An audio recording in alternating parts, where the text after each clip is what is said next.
En esta ciudad hay una tradición desde 1921 que se llama la Cena de Corresponsales ante la Casa Blanca.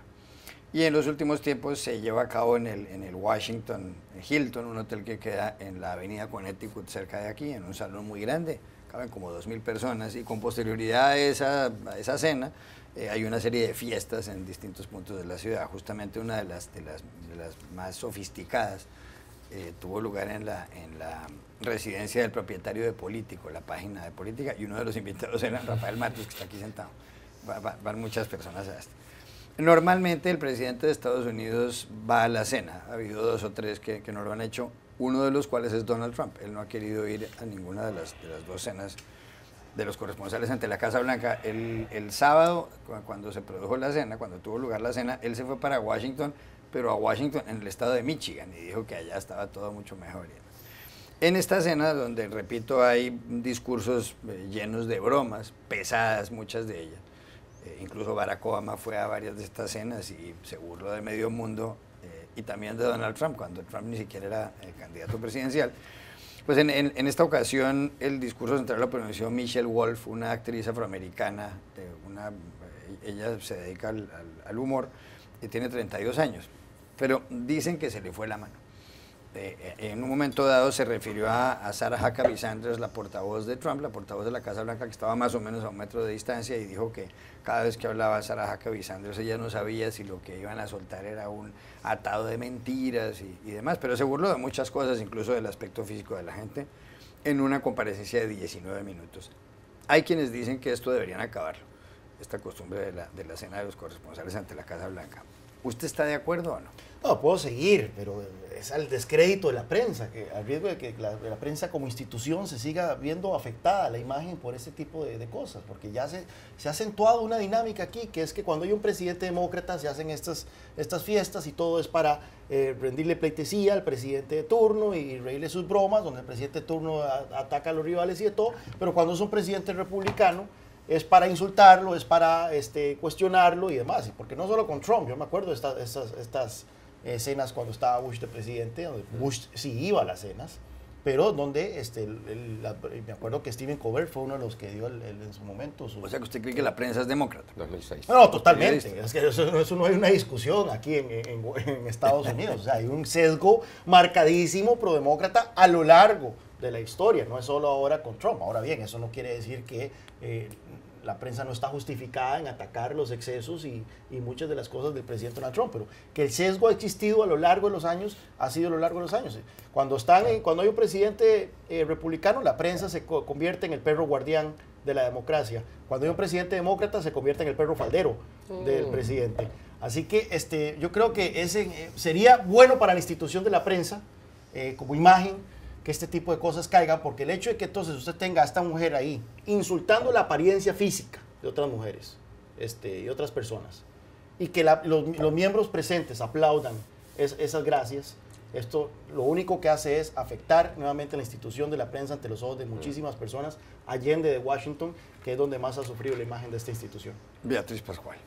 Yo no sería tan categórica, pero o sea, creo que el objetivo de la cena y la idea, ¿no?, con la que se crea es una idea noble, que es defender la primera enmienda, claro. Vamos a defender la libertad de prensa y sobre todo aligerar un poco las asperezas que se generan en el día a día de trabajamos juntos y yo me estoy constantemente vigilando, metiéndome contigo. Ahora bien, sí que es verdad que se ha desviado mucho, empezando porque te cueste ir $300 el cubierto.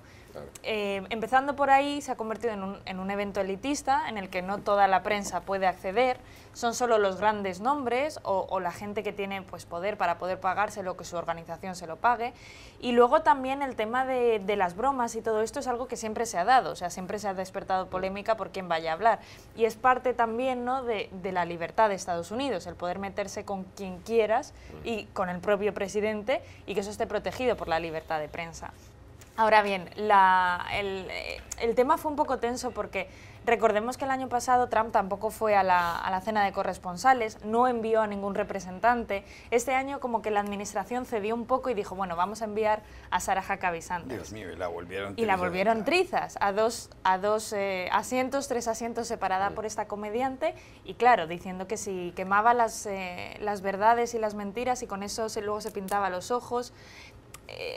Ha sido un poco polémico o sea, lo que más me llamó la atención fue la reacción que hubo también de otras periodistas, de Maggie Haberman del New York Times, o de la propia Mika, Mika Brzezinski, que es del programa Morning Joe. Exacto. Sí. Que Trump se metió con ella porque dijo como que le sangraba la cara porque se había hecho un estiramiento facial. Sí. Y ella misma en Twitter también dijo... es verdad que los ataques de Trump a la prensa son feroces, ¿no? Exacto.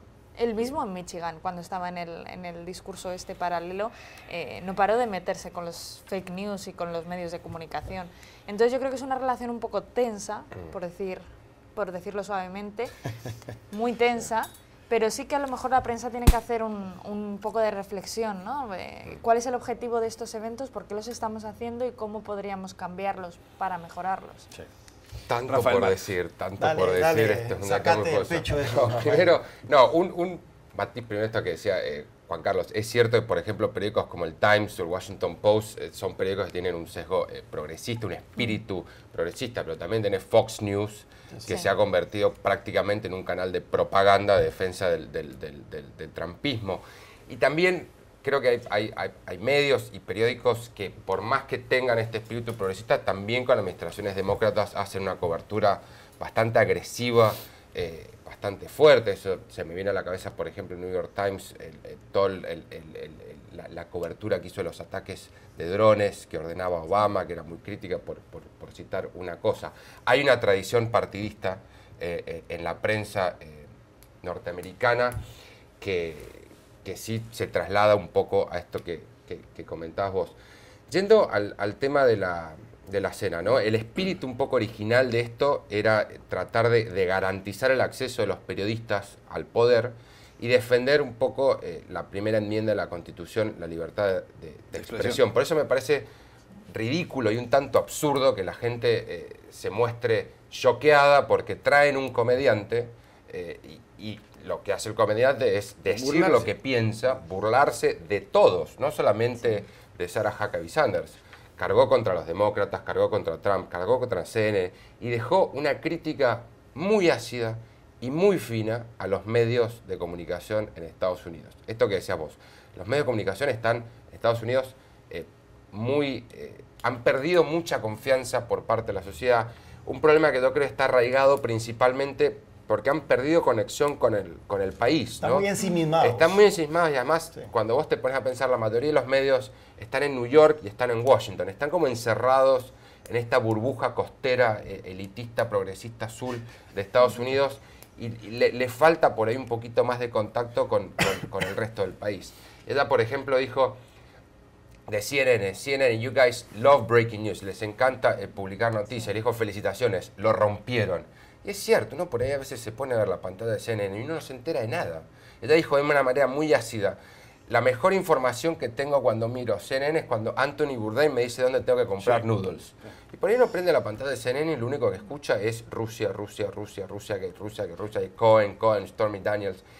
Y es verdad que todo es breaking news. No tiene información. Lo excepcional, y lo digo yo, respeto por supuesto mucho a la CNN, pero lo normal es que uno prende la pantalla y dice breaking news todo el día. Todo es breaking news. Cuando no aparece el letrero de breaking news, a mí me da la impresión de que ahí está lo excepcional. Cuando los breaking news debería ser lo excepcional. Pero falta, creo, a veces esta información de qué es lo que está pasando en Estados Unidos, ¿no? Yo no creo que a Michelle Wolf se le haya ido la mano, creo que parte de lo que ella dijo fue malinterpretado, me parece que las reacciones fueron exageradas, porque, insisto, se trata de una comediante que tiene que empujar los límites y tratar de jugar con este equilibrio, ¿no? De ser ácida, ser irónica, bromear, pero también marcar la realidad tal cual como es. Y ella lo dijo que Trump era racista, dijo que Sarah Sanders mentía, el atril de la sala de prensa de la Casa Blanca se ha convertido en un ícono del propagandismo, donde Sarah Sanders dice absolutamente cualquier cosa con tal de defender al presidente. Una más, sobre la prensa, lo que ella dijo.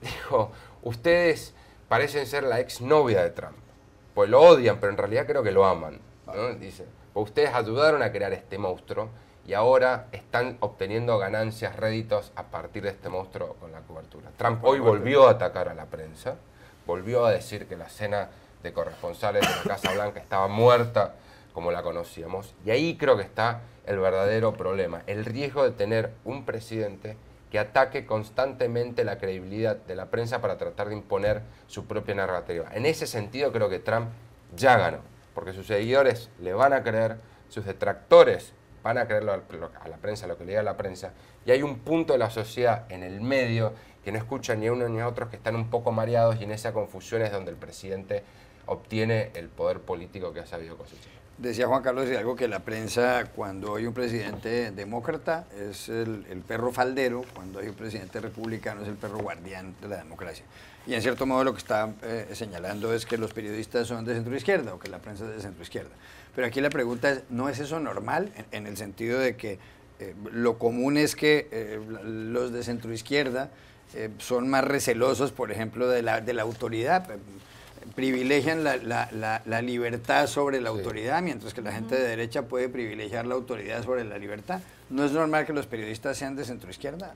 Así la gente de derecha Yo conozco periodistas de centroizquierda, conozco periodistas de centro-derecha. Una cosa es la ideología que puede tener uno, otra cosa es si uno, cuando va a cubrir un tema, es justo o no, en el sentido de tratar de mostrar, como se suele decir, las dos campanas, ¿no? Mostrar las dos posiciones para que de alguna manera toda la información esté a disposición del lector. Eso es algo que se ha dejado de hacer, lamentablemente. Uno por ahí a veces cuando ve, sobre todo, por ejemplo, prende la pantalla de Fox News, ¿sí? Yo no tengo las dos campanas en Fox News. Yo tengo una narrativa de un país. Yo cuando opino en la Lo prensa... mismo cuando prendo MSNBC, tengo una narrativa, claro, y tengo un país. Y cuando prendo CNN tengo un circo. Porque tengo estos talking heads, ¿no?, que tratan de poner dos visiones, pero en realidad lo que se convierte es una especie de batalla de opiniones donde no hay ninguna información palpable que le permita a la persona que está viendo entender qué es lo que pasa. sacar su propia conclusión. Sí, yo cuando hablo de la prensa, yo no computo ya casi ni siquiera Fox, aunque técnicamente es un medio de comunicación en realidad, pero es el segundo canal de noticias más visto de Estados Unidos. Es el más visto, sí, es impresionante. Pero yo cuando me refiero a la prensa, yo me refiero a medios reputables. Uno dice que uno les tiene sí, al New York Times, al Washington Post. Pero sin embargo, hay que reconocer que hay una ola, ¿no?, de creación de nuevos medios. Breitbart News, sí, o sea, ha influido la opinión de Estados Unidos durante las elecciones, ha ganado muchísimo poder, les dan constantemente la palabra para hacer preguntas en las ruedas de prensa, están siempre allí, hacen preguntas a veces muy acertadas, muy ácidas, otras veces con una clara intención política. Entonces sí, o sea, los grandes medios de comunicación de Estados Unidos tienen un poder indiscutible, pero también hay una emergencia de nuevos medios, de medios más pequeños, muchos conservadores. O sea, hemos hablado hace muy poco, por ejemplo, del tema de las televisiones locales en Estados Unidos y cómo todas controladas por el mismo magnate de las comunicaciones, se les ha dado lo que tienen que decir y lo que tienen que leer ante la cámara. Es decir, sí es verdad que los grandes medios, los que nos vienen a lo mejor primero a la cabeza, el Wall Street Journal, el Washington Post, el New York Times, sí es verdad, tienen un sesgo a lo mejor de cierto lado, pero la emergencia, lo que llega a lo mejor a la gente a nivel local, no en Washington ni en Nueva York, sino en, yo qué sé, en Washington, Michigan, donde estuvo haciendo el discurso el presidente este fin de semana, vienen de otros sitios y vienen de un sesgo mucho más diferente. A mí llama mucho la atención una publicación como The Economist, por ejemplo. The Economist tiene un marcado línea editorial. Es más conservadora, en cierto modo. Sí, una marcada línea editorial, una marcada línea ideológica. Son liberales, en el sentido clásico de la palabra. Pro libre comercio. En sentido inglés. Pero también, en sentido inglés, pero también en materia... Liberales muy parecido a la clase liberal que soy yo, ¿verdad? Liberales en temas sociales y liberales en temas usted es como The Economist. A mí me encanta The Economist y cuando no estoy de acuerdo con The Economist en algo, me frustro muchísimo. Pero nadie se queja de The Economist como una publicación sesgada, por ejemplo. Nadie se queja de The Economist como una publicación que tiene una agenda.